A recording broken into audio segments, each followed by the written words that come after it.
A California student suspended for wearing blackface. Well, it turns out he was only wearing some grease under his eyes to play football.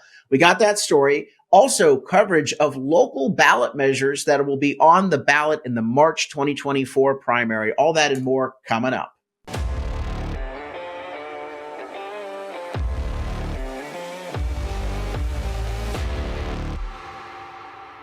I'm Carl DeMaio, chairman of Reform California, and I'm going to get to the blackface story in just a moment. It is just absurd.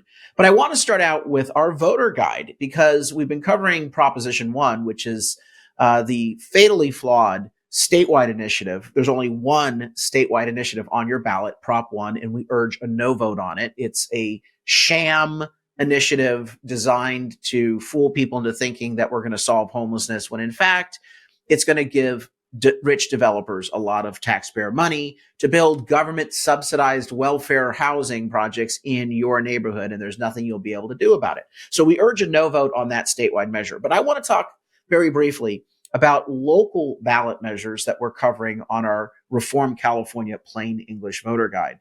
And then we'll get to the blackface story.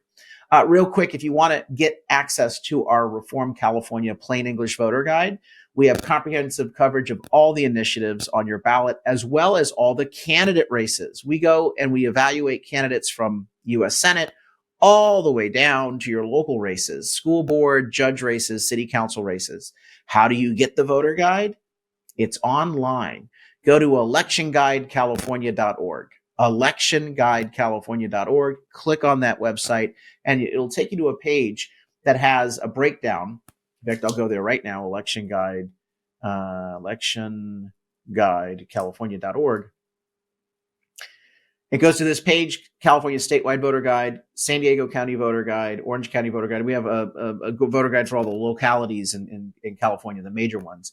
And when you click on it, you'll get a listing of any of the local ballot measures as well as the candidate races that we are urging you to vote and get behind one candidate in each race.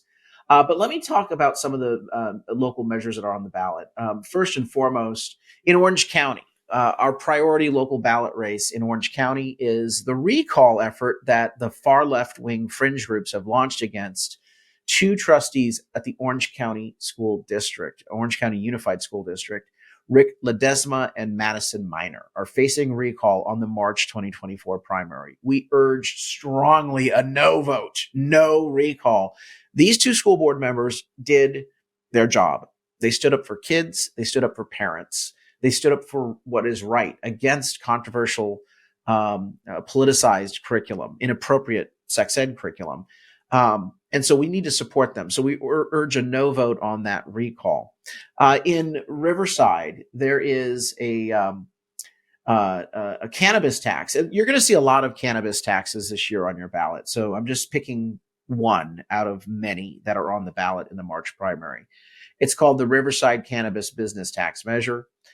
Measure B, we urge a no vote on Measure B because Measure B is nothing more than a tax increase with no guarantee on where the money's going. People are like, let's tax marijuana. It's all part of the corrupt bargain that these politicians have with pot shops. Again, I know people say that, pot should be legal. And I think that we're finding there's a lot of bad impacts from legalization of marijuana. But what they're trying to say is that, well, let's get government in on the sale of these drugs. And they do that in the form of a cannabis tax. They say the money will go into law enforcement, but the reality is all of the pot measures that we've seen, tax increases, go to the general fund and can be spent any way that the government wants to spend it. They just want to get in on the racket. They want to get in on the grift. It's very much like the lottery. The politicians said, we're going to let people gamble. And of course, there's all sorts of ill effects with gambling, particularly when it comes to lotteries. Gambling in Vegas or the casino is just a different variety than lotto tickets. Because, we know that a lot of folks who are poor tend to get, snookered in to those lotto crazes. And it's a regressive tax on them. But the promise was that it would go to schools, and the lottery doesn't go to schools. It goes to government. Government is getting that money. So the cannabis taxes, we always urge a no vote on cannabis taxes. Government does not need more of our money. And frankly, I don't think we should be incentivizing government to continue the cannabis marijuana scam that I think is showing major blowback and negative side effects that people did not expect. Let's go real quick to San Francisco. There's a measure, Proposition F, on their ballot, sponsored by liberal San Francisco Mayor London Breed. And you know how there's the saying, a broken clock is right twice a day? Well, this liberal mayor is fighting for her political survival because people are furious with her and they know that she's done a terrible job, that the San Francisco area is just completely ungovernable. It's worse than a third world nation. So she's trying to showboat. She's trying to grandstand by putting a couple common sense things on the ballot. What would Prop F do? Prop F would require people who are homeless or struggling with addiction. They would have to be enrolled in treatment and stay compliant with the treatment plan in order to continue to receive welfare.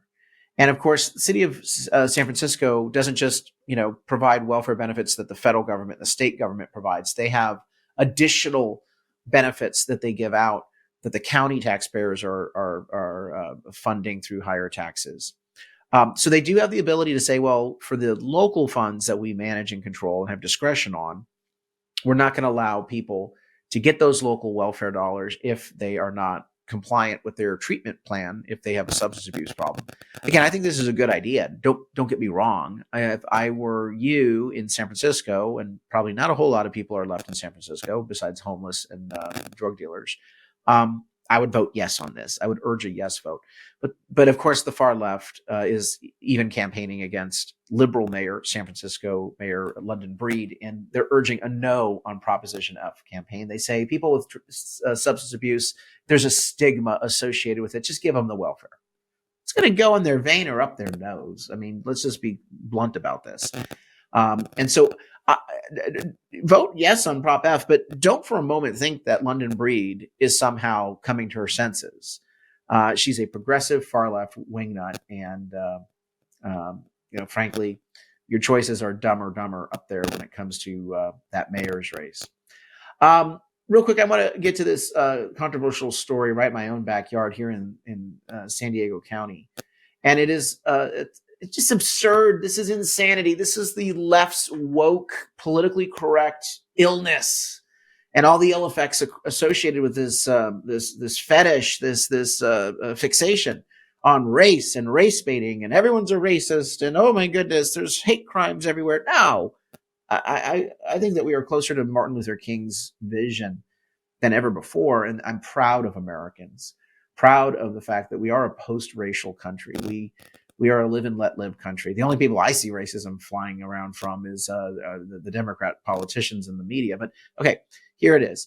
10 News, ABC 10 News, San Diego family suing after student is accused of wearing blackface. Now, blackface is this horrible, inappropriate, application of makeup to make yourself look like another race. So in football, there's a very common practice. Let me give you my Google. Black lines on face for football. It's called eye black. It's a grease or a strip that you apply under your eyes to reduce the glare when you're out there on the field for sunlight. It's pretty damn common. Everyone knows that people wear these little black lines.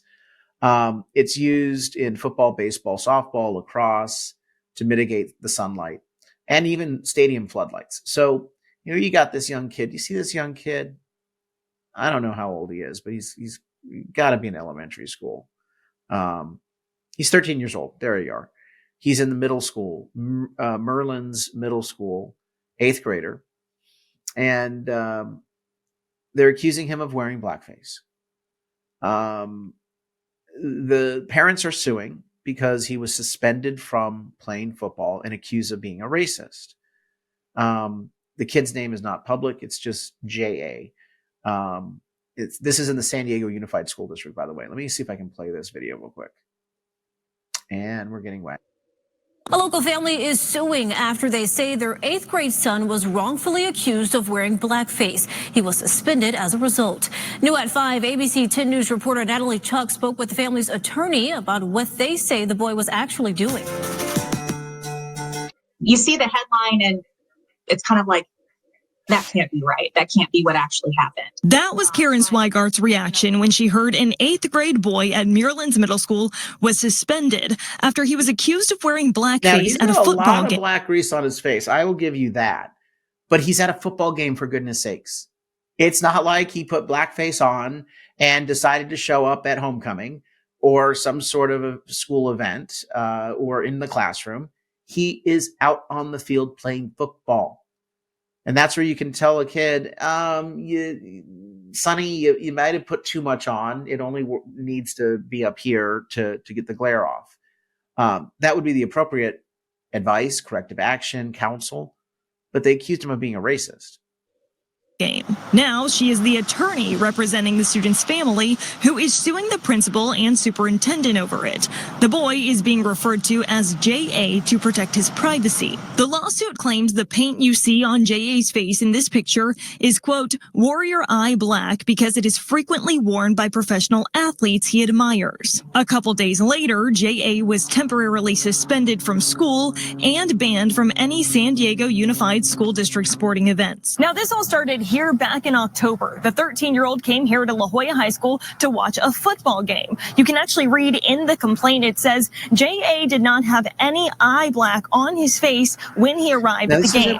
According to the complaint, it wasn't until wanting to wear blackface, showing up in blackface, would be, the misbehavior. But no, he's there, and then he participates in this football event. Look, we've decided to create such toxicity and hostility when it comes to race in this country, race in this state. When I'm thinking about schools, I think we should be talking about the fact that 2/3 of California students fail the math proficiencies and more than a majority fail the reading and writing proficiencies. But what do they focus on? They have a fetish, a fixation, a perversion. All they want to do is talk about how awful America is, how awful people are, how bigoted and racist they are. And it's all about political correctness. It doesn't serve our kids. It divides our kids. It pits people against each other.